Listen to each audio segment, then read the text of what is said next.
We had quite a few requests from people asking, please do some recipes in the slow cooker. Now, we've been experimenting with slow cooking, and like everything else, the devil is in the detail.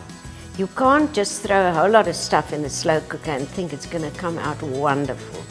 You have to build layers of flavor like one would normally do. But let me show you, it's not difficult and the results are amazing. We're going to do a beautiful Spanish beef stew, and for that we're using beef short ribs. It is a very tasty cut of meat, it's economical, and if you cook it correctly, it is delicious. The short ribs get seasoned with our garlic pepper, and it's left to stand with the pepper on. We're going to use a tin of tomatoes, chopped tomatoes, and we strain the tomatoes so that we keep the solids in the sieve and the liquids drain out into the bowl. And the solids are used first and the liquids is used later on.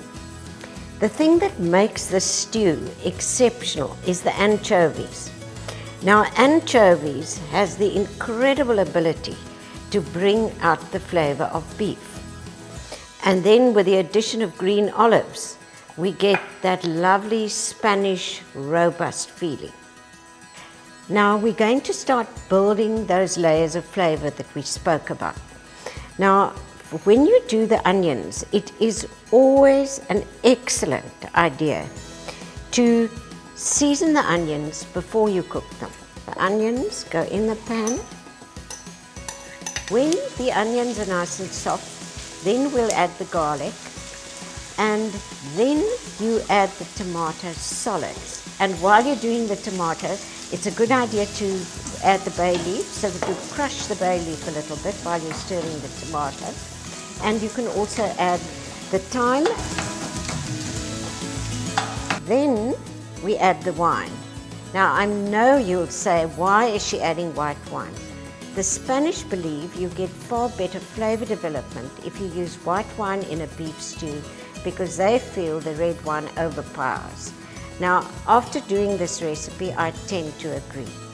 When you add the wine, remember you've got to reduce the wine out to concentrate the flavor. So we boil it over a very high heat until it's reduced by half. Then we're going to add the sachet of liquid beef stock to 1 cup of water. Just stir it. That gets added in. And then we add anchovies and the olives. Now, all that is in the pan. Then we introduce the seasoned meat and bring it all to the boil. And once everything is up to temperature, only then do we put it into the slow cooker. Now, another great thing about this recipe is that it improves with standing. So it's ideal to do overnight or the day before or whatever, and then you can just reheat it on the day. In Spanish cooking, right at the end of the dish, to add that final layer of flavor, we're going to add a delicious mixture of cubes of bread fried in olive oil, together with almonds, together with a bit of garlic, and then we process it and crumb it all together with some fresh lemon zest and fresh parsley.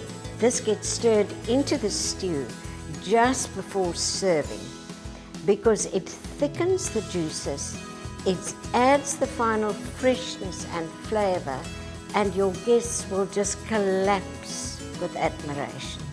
7 or at a push even 8 hours later, we smell this divine aroma coming from the pot. The whole house is smelling good. Lift the lid. The meat is beautifully tender. And now to do the final flavoring and thickening, we add the piccata, stir it through, and call the troops. Kos is op die tafel.